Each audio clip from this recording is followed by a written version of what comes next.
श्री स्वामी समर्थ सर्वांना. माझ्या नवीन ब्लॉगमध्ये तुमच्या सर्वांचं स्वागत आहे. आज मी बनवली होती खूप सारे व्हेजिटेबल्स घालून खिचडी भात बनवला होता. व्हेजिटेबल्स म्हणजे त्याच्यामध्ये फक्त असं काही दुसरं काही नव्हतं. टमाटर, कांदा हेच होतं. खूप टेस्टी बनली होती. त्याच्यासोबत गाजर, काकडी, बीट पण घेतलं होतं आणि लोणचं पण घेतलं होतं. तुम्ही बघू शकता खूप छान बनली होती खिचडी. मी आणि माझ्या रूममेटने खूप छान एन्जॉय करून खाल्ली आहे. तुम्हाला पण माझे व्हिडिओ कसे वाटतात नक्की सांगा. मी बनवलेल्या रेसिपीज कशा वाटतात सांगा.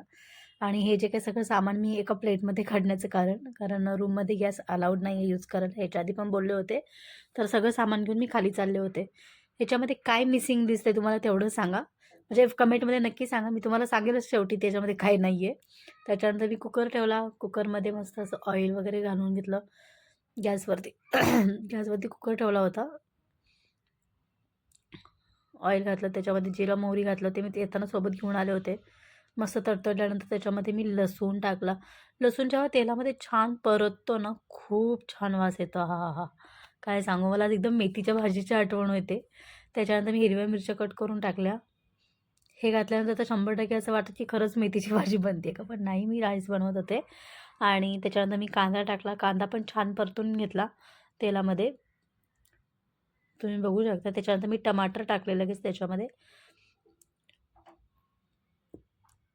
टमाटर पण छान तेलात परतून घेतलं.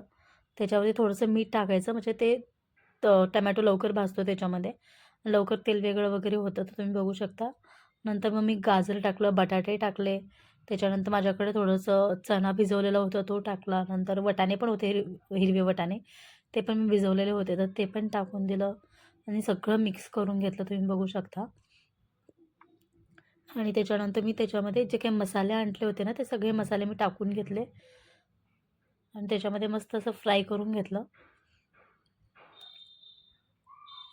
खूप छान कलर आला होता. असं वाटत होतं की ह्याची भाजीच बनवावी आणि राईस वेगळा बनवावा, पण नाही, एवढं हे नव्हतं. आणि ह्या भाज्या शिजण्यासाठी मी थोडंसं आधी पाणी टाकून घेतलं होतं. गाजर आणि बटाट्याला थोडा टाईम लागतो ना, मग हे उकळल्यानंतर मग मी त्याच्यामध्ये तांदूळ वगैरे टाकून घेतलं.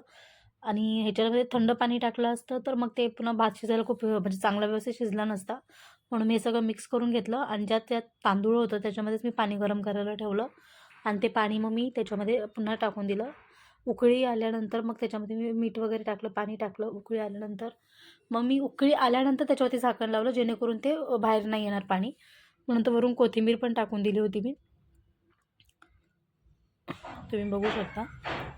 आणि असं कुकरला झाकण लावल्यानंतर छान अशी 1-2-3 शिट्ट्या येऊन दिल्या आणि मी भात किचनच्या वरती घेऊन गेले. किचन वट्ट्यावर जेवढा पसारा पडला होता तो सगळा उरकला, सगळाच आवरला. तुम्ही बघू शकता. सगळा पसारा आवरून घेतलेला आहे. नेहमी असा पसारा असतोच आमच्याकडे, कारण करणार काय असतं. मग नंतर क्लीन करून घेतलं, खिचडी भात मस्त सर्व करून घेतला. आणि तुम्हाला मेन सांगते मी की काय विसरून गेले होते. मी सगळं मसाले वगैरे खाली घेऊन गेले, पण तांदूळ विसरून गेले होते, तर तुम्ही पुन्हा घेऊन गेले. आणि नंतर मी काकडी वगैरे पण कट करून घेतली. खूप छान भात झाला होता. तुम्हाला माझे व्हिडिओ कसे वाटतात नक्की सांगा. अशी खिचडी भात तुम्ही बनवून खा, याच्यामध्ये खूप टेस्टी बनला होता हा. आणि माझ्या व्हिडिओला लाईक करा, शेअर करा, सबस्क्राईब करा आणि माझे व्हिडिओ कसे वाटतात मला नक्की कमेंटमध्ये सांगा. भेटू पुढच्या व्हिडिओमध्ये.